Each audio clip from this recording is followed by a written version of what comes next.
కొనుగోలు కేంద్రాలను వెంటనే ప్రారంభించి మద్దతు ధర ఖచ్చితంగా ఇవ్వాలని, బోనస్ అదేవిధంగా 500 రూపాయలు ఖచ్చితంగా ఇవ్వాలని నినాదాలు చేస్తున్నారు బీఆర్ఎస్ పార్టీ ఎమ్మెల్యేలు, ఎమ్మెల్సీలు.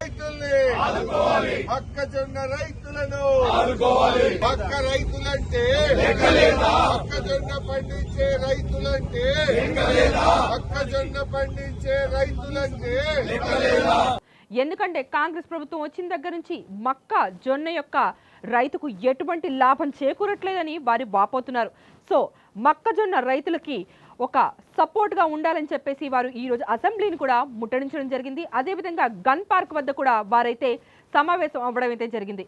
శాసనసభ ప్రాంగణం వద్ద బీఆర్ఎస్ సభ్యులను ఎంతో మంది మార్షల్స్ వచ్చి అడ్డుకోవడం కూడా మనం చూడొచ్చు.